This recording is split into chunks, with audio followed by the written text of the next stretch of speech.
To quote the Ebenezer Scrooge from the Christmas Carol, says, if I could work my will, every idiot who goes around with Merry Christmas on his lips should be boiled in his own pudding and buried with a stake of holly in his heart. The original angry at Christmas character, right? We all know a Scrooge in our life, right? That it doesn't matter what's going on, what season it is, they're just angry at the world. And, griping about traditions they don't agree with or blaming others for ruining the holidays. And so in our story today, Lewis got what he deserved, didn't he? He acted like a crazy person in the store, and he got hurt. See, he became religious about the phrase, happy holidays. And, I don't disagree, but there's no reason to act in that way, right? And so one thing that he said that I thought was really good, he said, religion is about being right. Grace is about being right with God and people. Can I say that again? Religion is about being right, but grace is about being right with God and with people. See, he might have been right about the phrase, but he was wrong in the way that he treated people. And I believe a lot of times when we become religious, that we are more about being right than being about loving people. And I believe that the reason we're here is to love people, right? Love God with all your heart, soul, mind, and love your neighbor as yourself. See, he was rude to those people in the store, but he received kindness in return. The lady sent him a gift, and he received kindness. And so, in his humble state, Lewis became a candidate to receive one of the gifts of Christmases that we're talking about this month, and that's the gift of grace. I want to talk to you about the gift of grace today. What is grace? Grace is the word charis, and it means favor. It's God's unearned, it's the unearned favor and the kindness of God towards humanity. That's what grace is. It's unearned favor and kindness of God. And see, here's the thing is that grace doesn't expect anything in return. Just think about God and what he did for us, right? God gave his one and only son, and he did it as a gift. When you give a gift, you don't expect anything in return, do you? Well, you shouldn't, at least, right? When you give a gift, it's supposed to be because I want to give you something and not expecting anything. And that's what grace is. That's what God did for us, is that he gave without any expectation of returning. See, grace is getting something that you don't deserve. Lewis didn't deserve a gift from the grocery store clerk, but he got it. Grace is also not getting something that you do deserve. We also call this mercy. It's not getting something that you do deserve.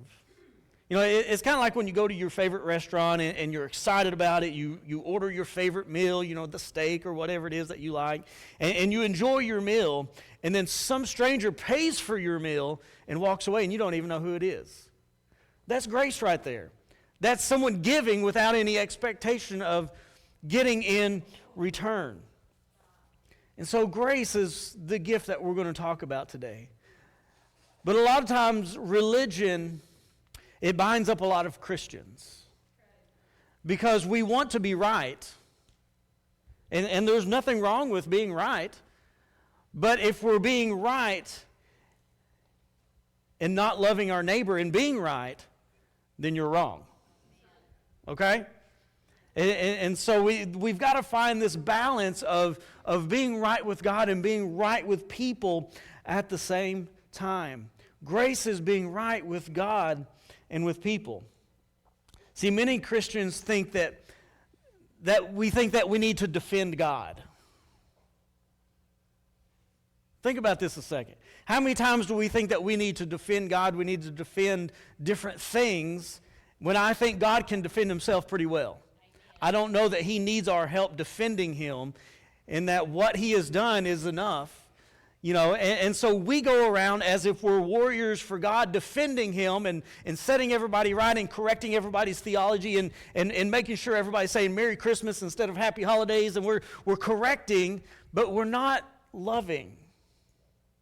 And that's called religion, is when we have the need to be right, but we're not right with God. See, in doing that, we don't love our neighbor as ourselves. See, it's hard to be right with your neighbor when your first interaction with him is correction. Okay?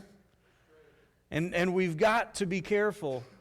See, there's a time for correction, but it's within relationship. See, I don't need to go to the grocery store and someone say something and I need to correct them because of wrong theology or something like that. That is not my place because I don't have a relationship in place to be able to do that. Instead, I need to extend grace to those people. If you look at the life of Jesus and the way he did his life, is that he corrected the religious people and he gave grace to those who weren't following him. I mean, we can look at many different times throughout the gospel to where Jesus extended grace. The woman caught in adultery is one of those examples. The religious people wanted to be right. So we caught this woman in the act of adultery. The law says this. What do you say? Did Jesus disagree with what they said? No, he said, no, you're right. She deserves to be stoned, but he who has no sin, you throw the first stone. And he offered grace in that moment. Now, in that, he established a relationship with this lady, and he brought correction, but he brought grace first. And so we have to be careful that in our life that we don't get religious about things. And this is just one example of places that sometimes we get religious is, just a phrase like Happy Holidays and Merry Christmas. Yes, we want to keep Christ in Christmas because he's the reason for the season. But do we need to go around correcting people that we don't have a relationship with? No, we need to be offering grace to people because that's what God has offered us is grace. Say, we're all familiar with saving grace, right? Ephesians chapter 2, verse 8 and 9, we know this, for it's by grace you have been saved through faith. And this is not from ourselves, but it's a gift of God, not by works, so that no one can boast. See, we're very familiar with that, right? We're familiar with God giving grace towards us. And we're really great at receiving grace, aren't we? We're great at receiving grace, but we're horrible at giving grace to people.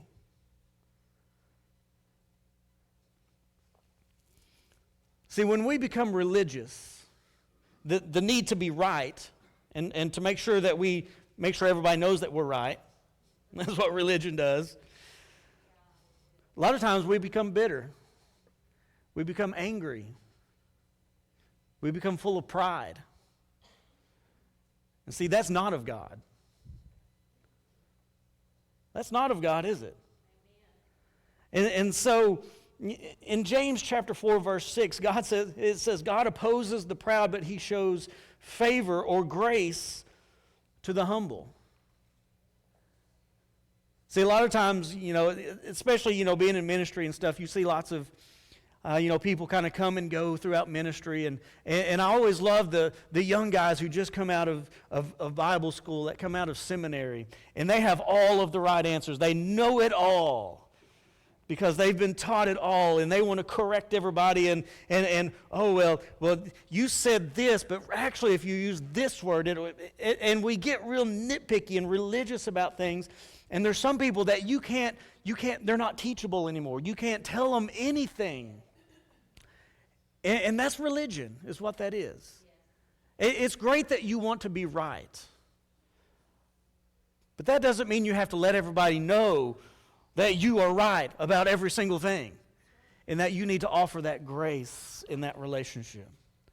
See, a relationship without grace, it's just cruelty, is what it is. It's just, nobody wants to be in that relationship. because we all need grace, don't we? I need grace every single day. I mean, I do some stupid stuff. I say some stupid stuff, and I don't do everything right, and I need lots of grace in my life. All right? And we want to receive that grace from other people. Well, I was just in a bad mood, they'll understand. And we want people to give us grace. But how willing are we to offer that grace to other people? Because other people have bad days too. We want people to judge us on our intentions, and we judge everybody else on their actions and words. And that is not grace. Sometimes you got to step back and say, hey, this person said this, but maybe something else is going on in their life. A lot of times when people come at you, it's not necessarily because of something you did or said. They had a fight at home before they came to work. They're in a bad mood, right? They ran out of gas on the way to work. They had to call an Uber to come get them, and they show up at work, and you're the first face they see, and they let it all out on you. Can we offer grace in that moment instead of coming back at them? The gift of grace.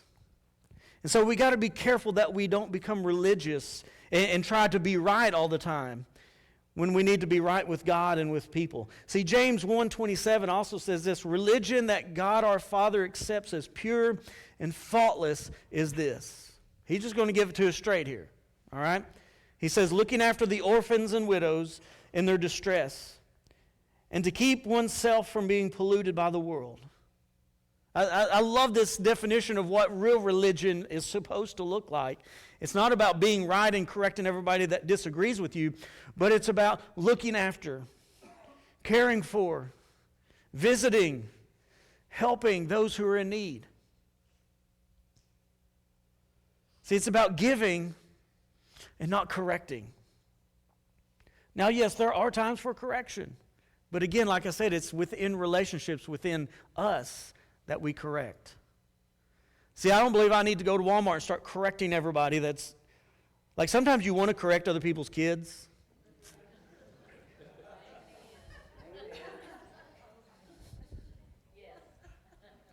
But if you don't have a relationship with that family, you better leave it alone. See, we all understand that concept, right? We need to bring that into the rest of our lives as well. It's about giving and not correcting the world. See, the church shouldn't be known for what we are against, but we should be known for the good that we do. And I know that we can't always change the perception that the world has of the church, but a lot of times we do a lot of damage ourselves by the way we treat people.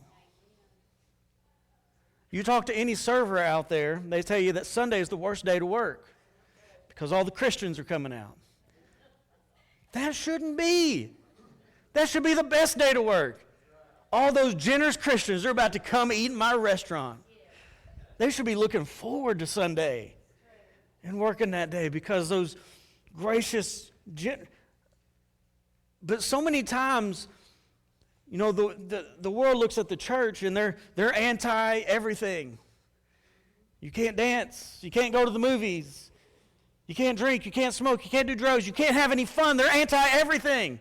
And that's what a lot of times the world thinks of us because that's the way we act. Now, there's nothing, I'm not saying that we're wrong in being anti those things, but that shouldn't be the thing that we're leading with. See, the world should know our good works, first off. And that they know that we're a church that feeds the hungry, that gives toys away at Christmas, that helps people when they're struggling. See, that's what the church should be known for. And I believe at one time it was known for that. I mean, if you look around, think about this. If you look around at a lot of the hospitals, a lot of them are Baptist Health. There's a lot of Christian hospitals out there. The Catholics are great at this as well. And the church used to be known as those who give and help. But is that so anymore?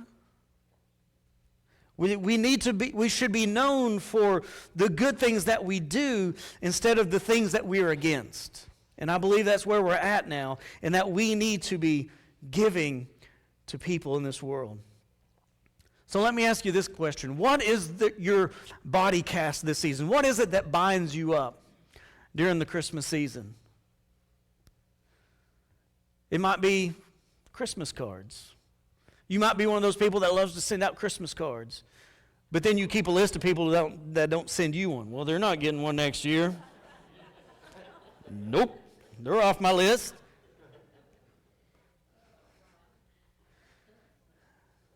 Maybe it's gifts.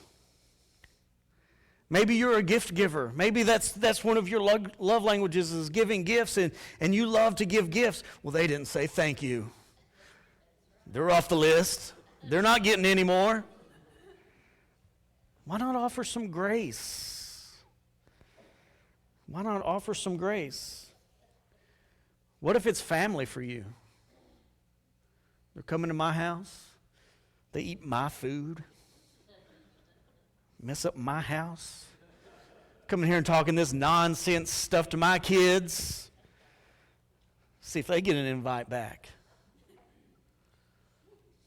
Family's tough sometimes, isn't it? Let's offer grace this Christmas season to our family. You know the person that causes the biggest stir in your family needs the most grace? There's a reason they're causing a stir.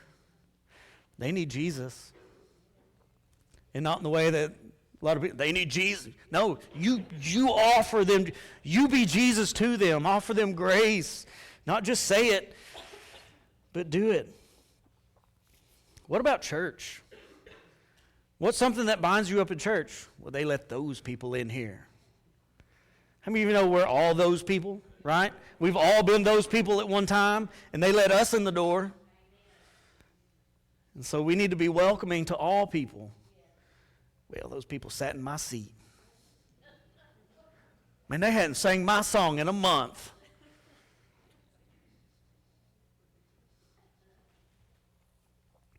They didn't recognize my hard work. I'm going to quit volunteering. Nobody says thank you anymore. Let's offer some grace. Offer grace to people this Christmas season.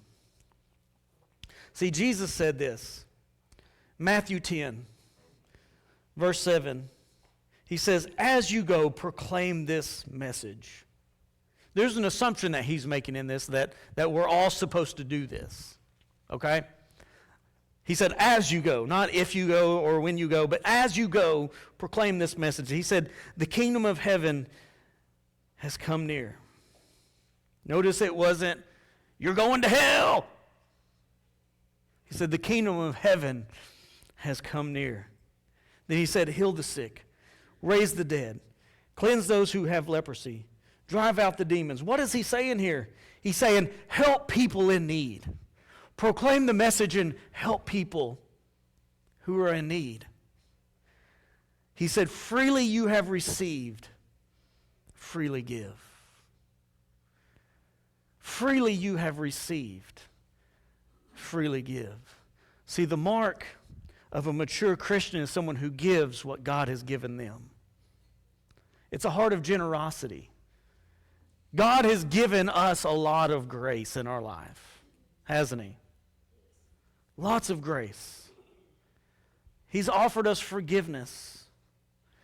He's offered us a second chance, a third, fourth, fifth, 2,000th chance. Freely you have received. We're great at receiving grace. Now let's be freely giving of grace this Christmas season.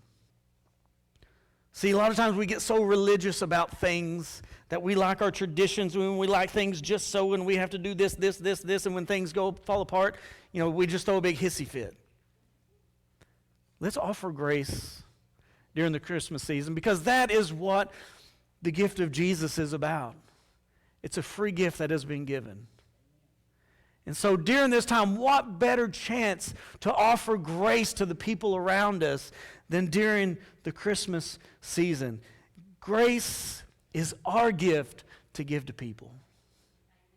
It doesn't cost you anything, because Jesus paid the price for it already. He's given you that grace. So give it to other people. Don't be stingy with grace. God wasn't stingy with you. Give grace to someone who has wronged you this Christmas season. Oh, this is where it gets fun, right? When it gets personal, people who have wronged you. It could be something as light as they stole my parking spot. If you've been to Walmart lately, sometimes it's hard to find a parking spot. They stole my parking spot. They burnt the turkey again and ruined the meal. Let's offer some grace. I didn't get the gift that I asked for. But can we get for real? Someone who's been talking ugly about you and your family. Someone caused you to lose your job. Can we offer grace in those times? There might be someone out there that's really hurt you deeply. I'm not saying this is easy, but what I'm saying is the more that you give grace, the more grace that you receive. That's the way God does it. The more you give, the more God gives back to you. See, you're never going to run out of grace. You're never going to run out of forgiveness because God freely gives it back to you. Give someone the gift of freedom this Christmas. There may be someone in your life that you've just held a grudge against for years and years and years. And you can't live life like that. That binds you up on the inside. Why not offer that gift of grace to them this Christmas season? That'll be better than any gift that you ever give them, is the gift of forgiveness. The gift of letting them be a part of your life again. So the question is, how can we free others this Christmas season? By offering them grace. See, God asked Isaiah to call Israel out on their religion, their religious actions. And I want to read this to you, and then we're going to wrap up today. Isaiah 58. And so, God actually said, shout it out. Don't hold back, Isaiah. Let them know what I'm saying. We'll start in verse 3. This is Israel saying this. He said, why have we fasted, they say, and you have not seen it? Why have we humbled ourselves and you have not noticed? They're saying, God, we're doing all this stuff and you didn't even notice us. Does that sound like religion? Why is it we fast? Why is it we do stuff? Do we do it to earn anything from God? No. We do it because we love God. He goes on. He said, yet on the day of your fasting, you do as you please. You exploit all your workers. Your fasting ends in quarreling and strife, and then striking each other with wicked fists. He says, you're fasting, but you're just being ugly to each other. You're abusing each other.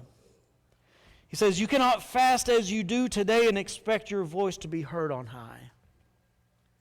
See, this is what religion does to us. We may be doing the right things, we may be saying the right things, but if our heart is not towards God, then it's nothing. It's kind of like talking about love in 1 Corinthians. He said, you could do all of this stuff, you could say the right things, you could give away everything. He said, but if you don't do it out of love, it's just a sounding gong, you're just a bunch of noise is all it is. Says, is this the kind of fast that I have chosen? Only a day for people to humble themselves? Is it not for the bowing of one's head like a reed and for lying in sackcloth and ashes? Is that what you call a fast, a day acceptable to the Lord? Verse 6, he said, is this not the kind of fasting I have chosen for you? He said, loose the chains of injustice. Untie the cords of yoke.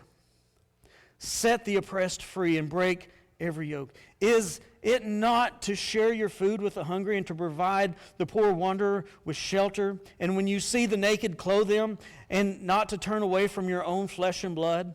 Then your light will break forth like the dawn, and your healing will quickly appear. Then your righteousness will go before you, and the glory of the Lord will be your rear guard. Then you will call, and the Lord will answer. You will cry for help, and he will say, here I am. If you do away with the yoke of oppression, with the pointing of the finger and malicious talk, and if you spend yourself in behalf of the hungry and satisfying the need of the oppressed, then your light will shine in the darkness, and your night will become like the noonday. The Lord will guide you always, and He will satisfy your needs in a sun-scorched land and will strengthen your frame. You will be a well-watered garden like a spring whose water never fails. Your people will rebuild the ancient ruins and will rise up the age-old foundations, and you will be called the repairer of the broken wall and the restorer of streets with dwellings. See, I don't know about you. I don't think that I want to be known as the one who was always right. I want to be the one that is known for the one who helped other people. And I believe that's what God wants from us. I believe that's what the religion that we're supposed to be showing is not how right we are, but how we serve other people, how we love other people, how we reflect Jesus in this world. See, Jesus came to seek and to save that which is lost. Are you seeking to save or are you seeking to correct?